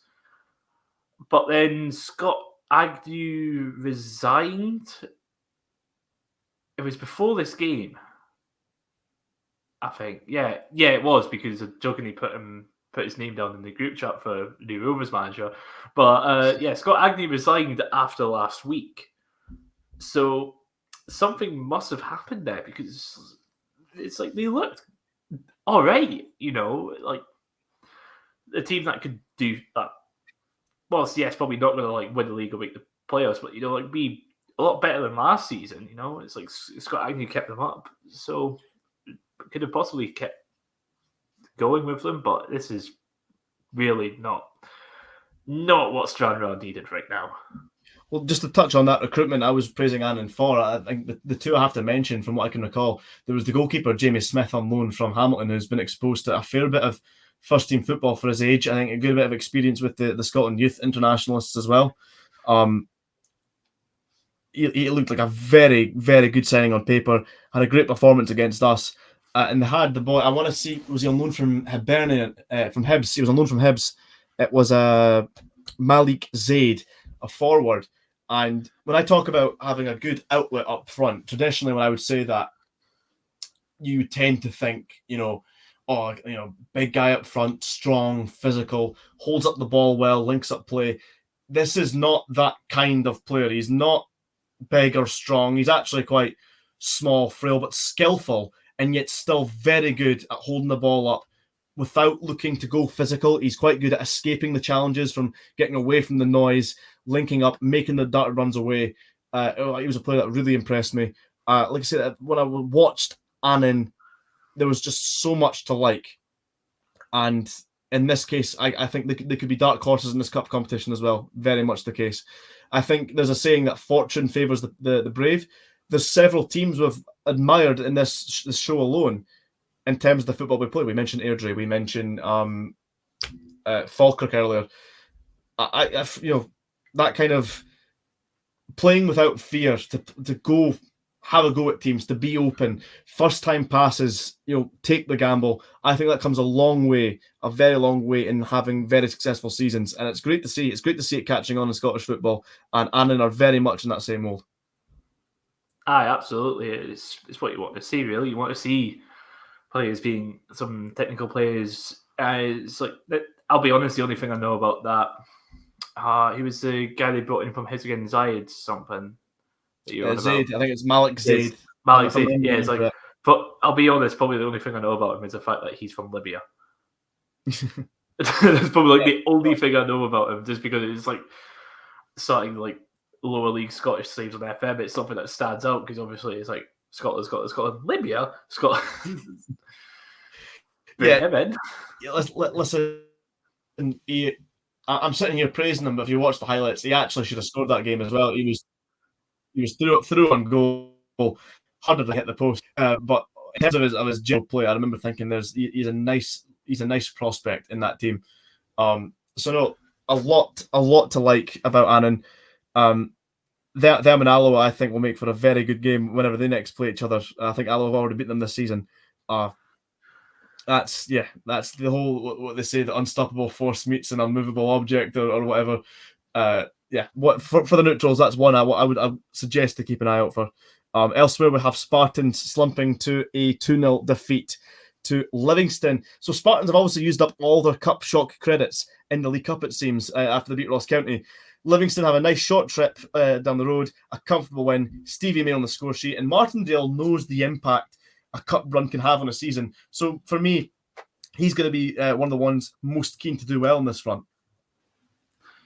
Yeah, I guess it's revenge for what happened in the League Cup group stages, isn't it? Because it was Spartans beating Livingston at Livingston that knocked Livy out of that cup, which, considering how often Martindale complains about budgets, is quite funny, actually. It's like, I'm not sure if he could have had that excuse for playing against a part-time team, but who knows? But yeah, getting revenge on that, it's definitely a confidence booster. It's like Livingston have had a decent start to the season. They beat Dunfermline in the League Cup.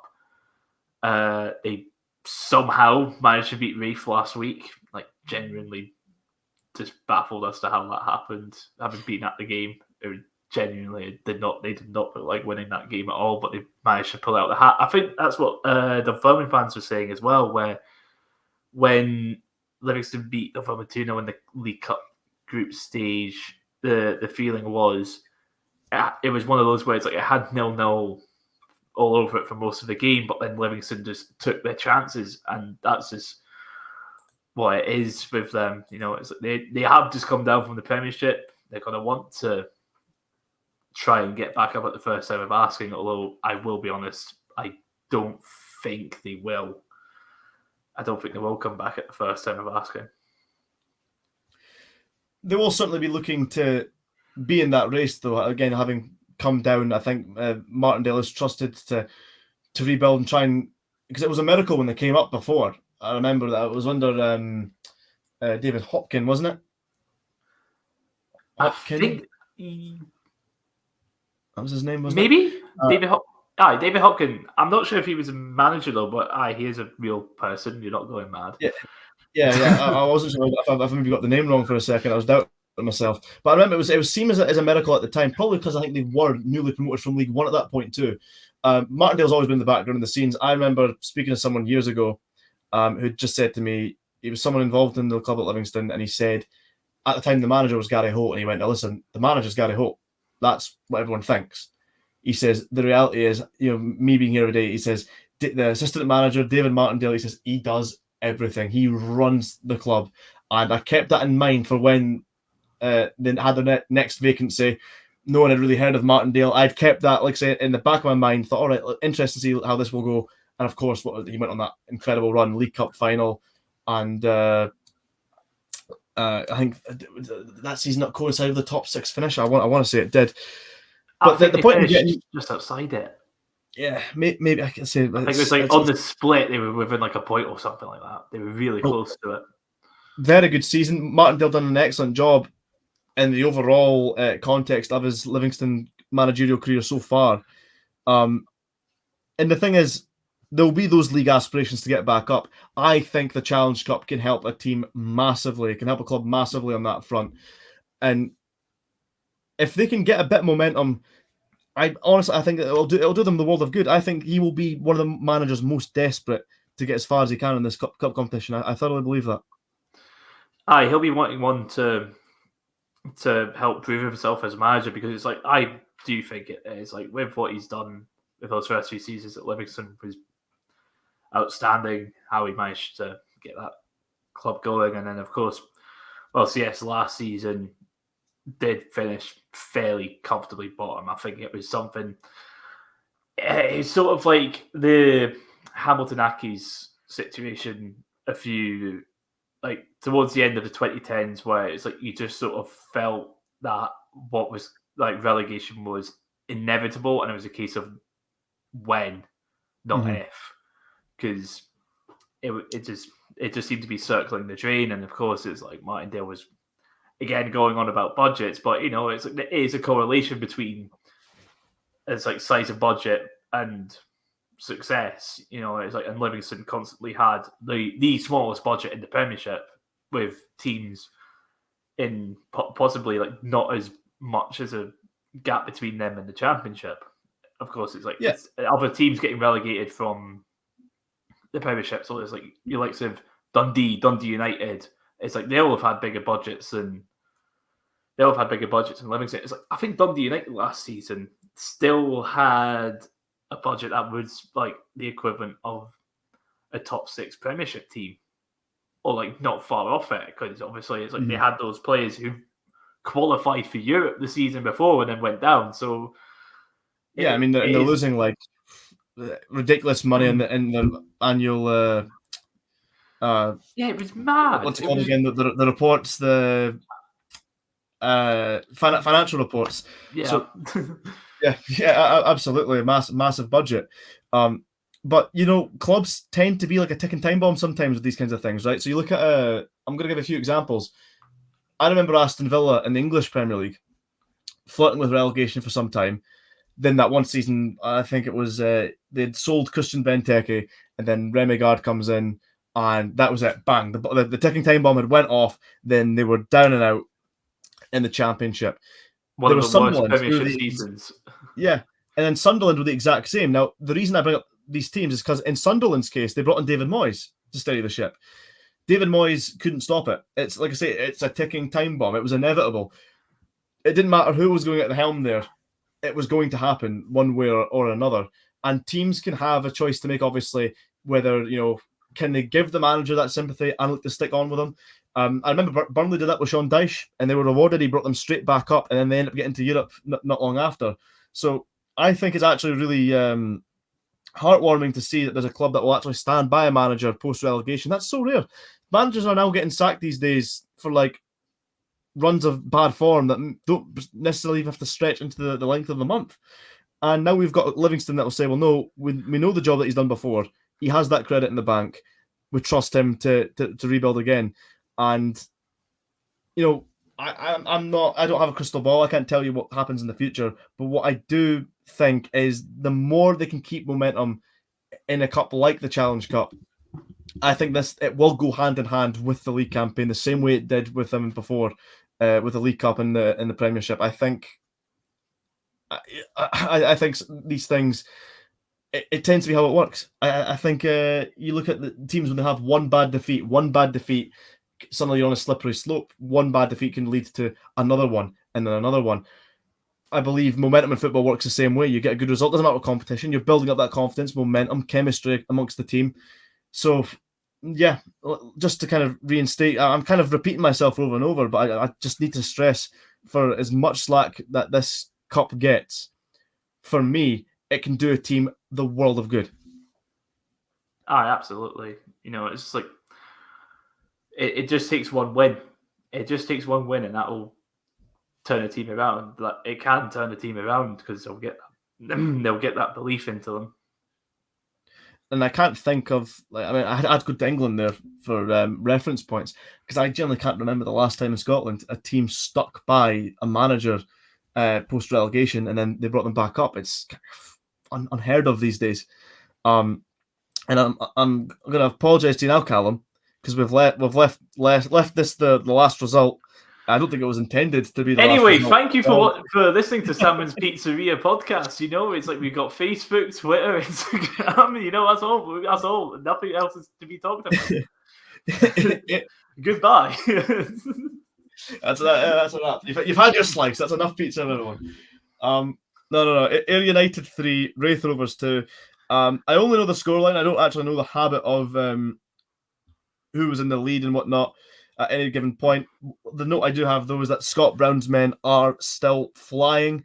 I've already mentioned how important this cup competition can be in terms of boosting that morale for teams like an Ayr United.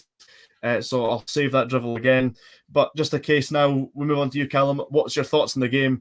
Were you impressed by Ayr United, or were you just baffled at the start of the new manager's reign?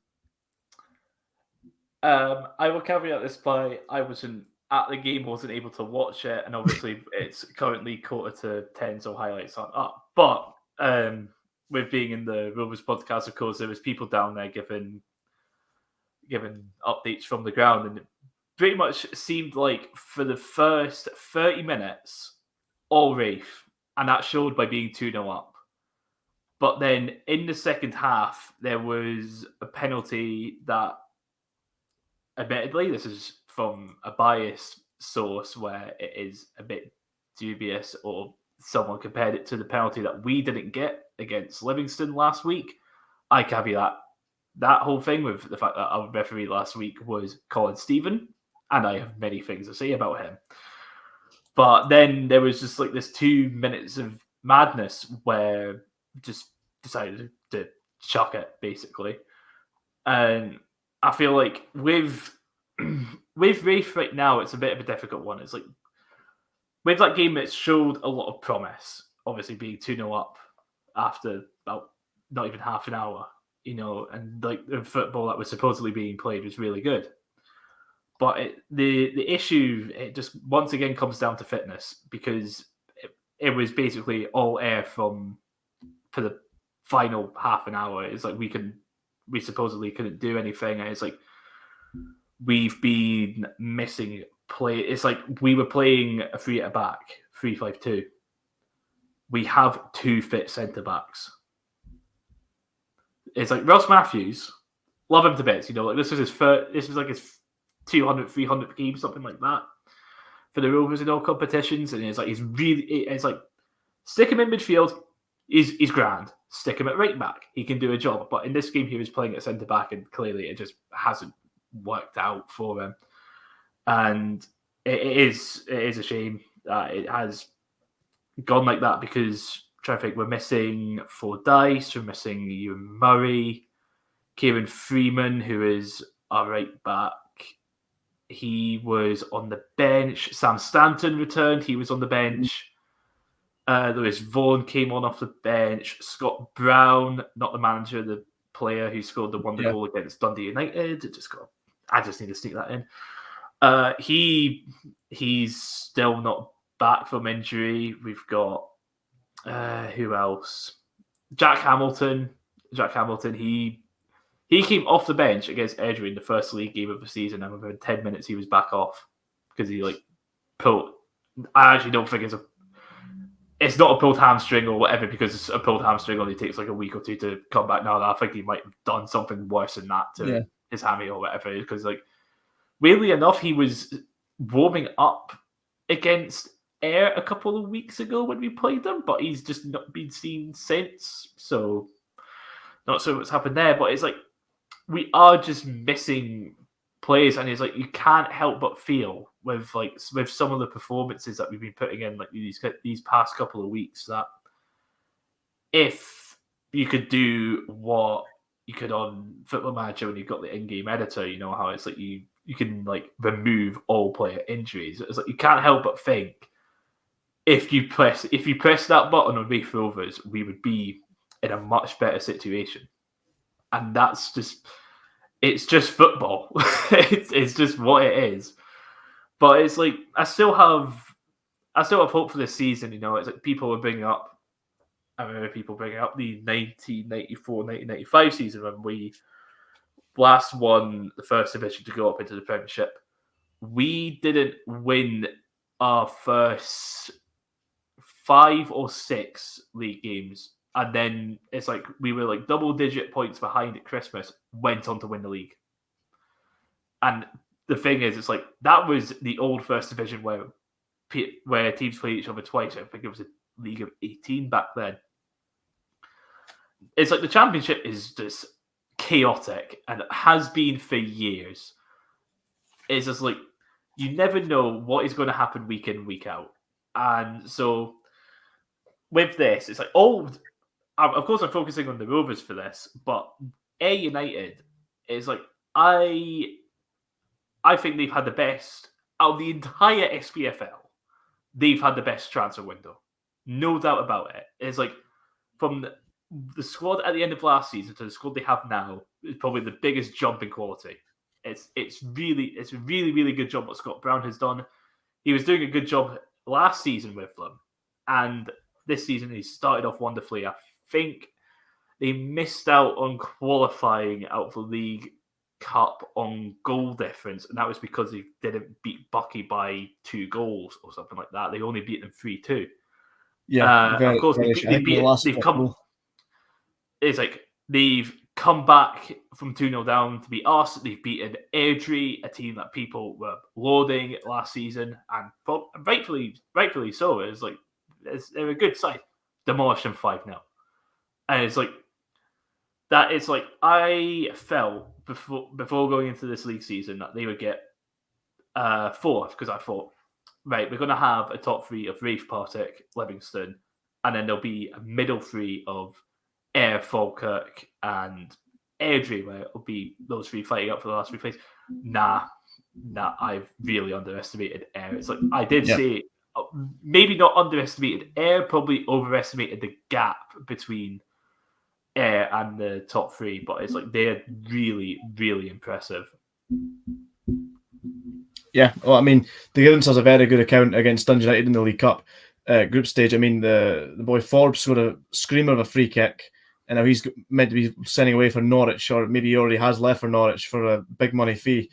That was the difference for a game against away to Premiership opposition.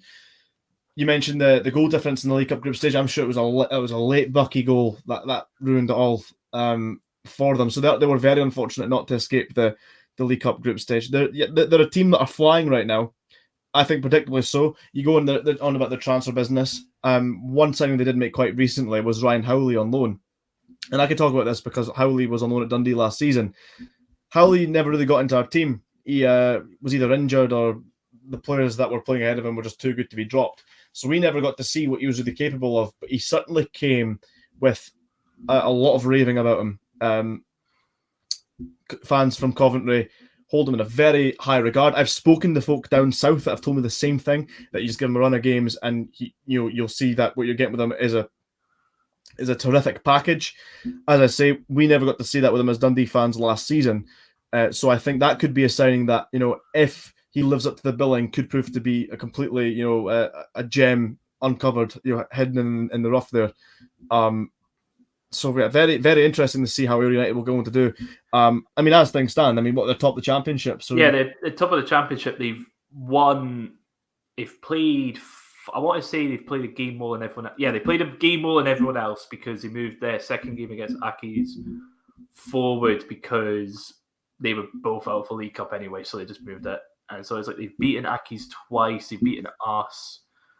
They've won against someone else, but then weirdly they drew against Dunfermline, which you can't win every game, but it's like that for that to be the game that you have dropped points in is a bit weird, but it just sort of happens.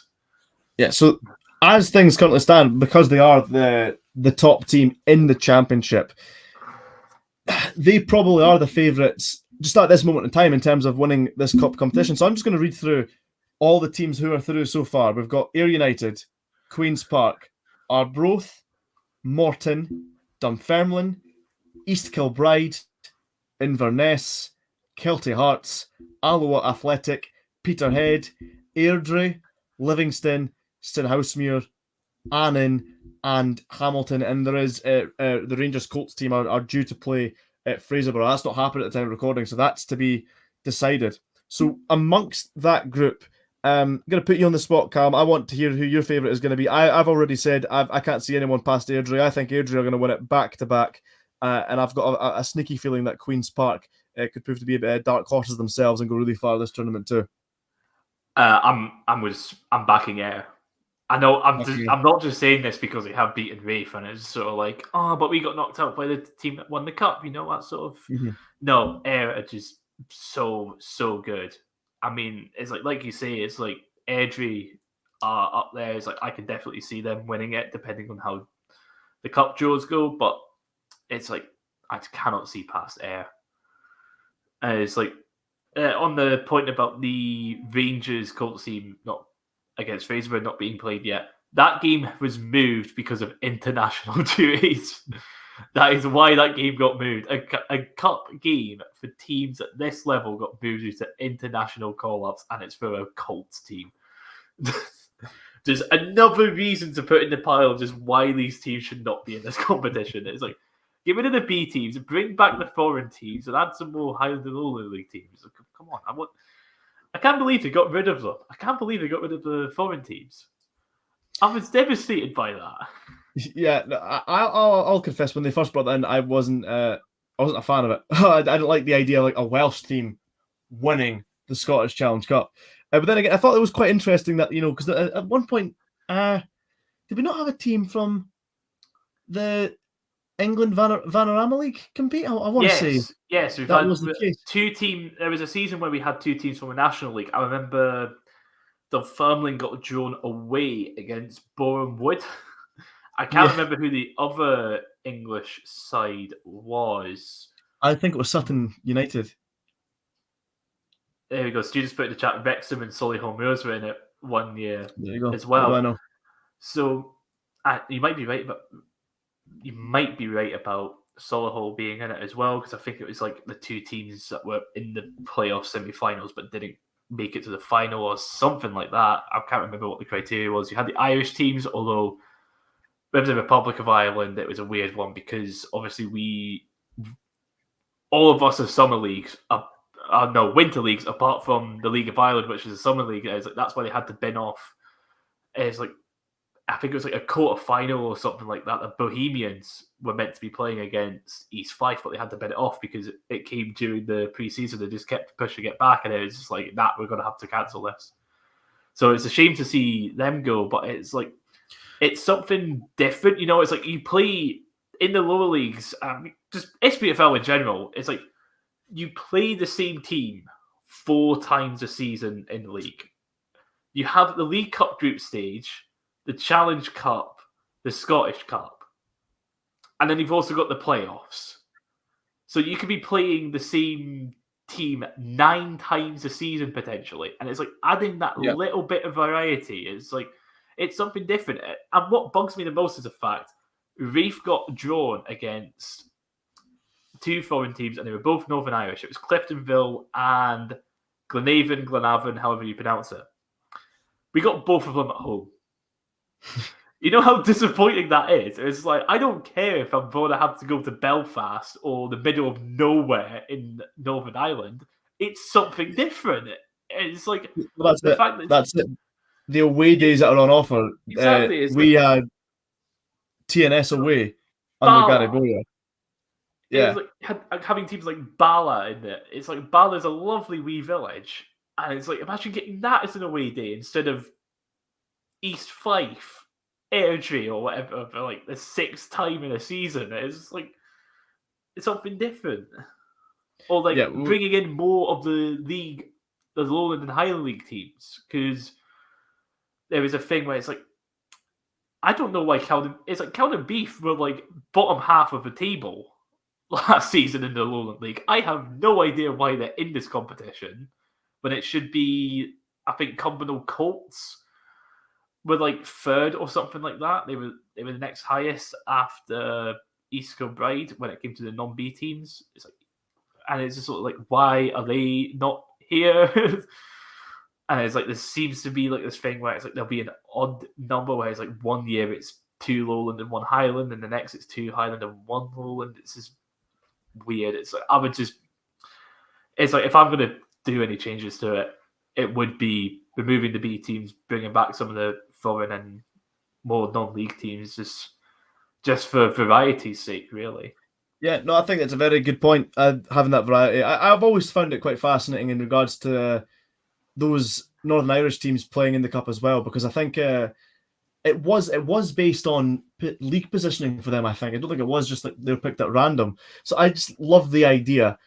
It's not the reality, right? It is not the reality, but I just love the idea of, you know, a Linfield fan thinking, oh, we've done it, we've finished in the top 2, we've qualified for the Challenge Cup, you know, the same way that a fan in England would cheer qualifying in the top 4 for the Champions League. That's the best they can muster up is the Iron Brew Cup away to a Steny or away to a Falkirk or something. But you know, the away days on end. I mean, I remember thinking, I hope we had Linfield away so I could go to Belfast. I love Belfast. But we did draw away to TNS under Gary Bowyer, and I couldn't make that trip. A lot of fans went down there, and they were just saying how amazing it was. In terms of the TNS have this, if I remember correctly, it was like a supporters bar, a part of the stadium, and it just looked completely out of this world. I spoke to our club photographer, David Young at Dundee, and he said it was tremendous.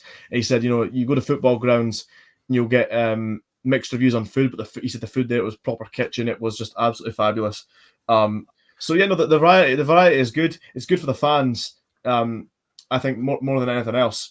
So yeah, now that we've had the taste of it, now it's gone. I'm not gonna lie, I do miss it a little bit, and I would love to speak to someone that maybe supports a team like a Cliftonville, and I want to say, was that your reality? Were you buzzing that you qualified for the Challenge Cup above all things else? But just before we wrap everything up, we've got one more thing to cover, and it's simply a question for our audience. The SPFL had put up a post the other day asking everyone to tell us your favourite Challenge Cup memories. Now, we're more or less going to repeat the same question, but with a small twist.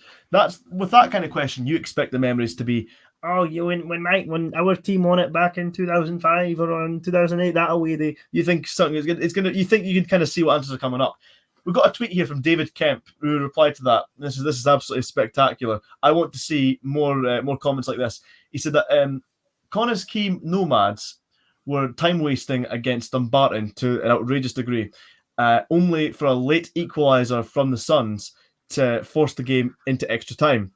Dumbarton then went on to score a late winning goal, and as a result, Nomads had to leave in their full kit to make their train after the game, which they missed. So the question is, what is your favourite memory of the Challenge Cup? Don't give me games. I want stories like that. Well, Callum, unless you've got anything else more to add to, I think we're all good to wrap up now. Yeah, I would say we're all good to wrap up. I just want to say where it's like you're on about qualifying for the Challenge Cup for one of the foreign teams. I think it might have been based on, like, as I was saying with the National League, where I was thinking it might be the two best teams that didn't go up. I feel like for Wales and both Northern and Republic of Ireland, it might have been to do where it was, again, the two best teams that didn't qualify for Europe, or maybe like the teams that took like the bottom two European qualifying spots because they were usually out by that stage. When it came to the European qualifiers, usually they get knocked out by August, middle of August, when the Challenge Cup does start up with the first round or the second round, whenever it was that they came in. That might have been what the criteria was. But apart from that, that's all for me. Well, do you have a favourite memory of the Challenge Cup? Anything to that degree? I may have one to end this on. I don't have any of those sort of bizarre stories about teams missing their trains home or whatever, but it's like the two obvious memories are John Baird in the dying minutes to beat Rangers at Easter Road, and yep. Poplatnik, my beloved, scoring twice against Queen of the South. So the one I was at the game, I did not witness this happen, but I've had this told by Jockey Scott himself. Dundee were in the final against Inverness in the 2009-10 season. Dundee and Inverness were head-to-head for the First Division title, and Inverness were 2-0 up at half-time. The first goal goes in. A fan, I was sitting behind the goal, I think, but the fan by the dugout, it went from row Z, walked all the way down to the bottom to give Jockey Scott abuse after the first goal went in. Jockey, you're hopeless. Jockey, you're this, you're that. All names under the sun. Inverness go 2-0 up. He's down again. The same deal. Jockey, you're a prick. Get it sorted out, Jockey. What the fuck's going on? And this is a guy, by the way, who's like a bona fide club legend. He's Dundee's second all-time top goal scorer. Won the League Cup with us in the 70s. Manager of the club 3 times.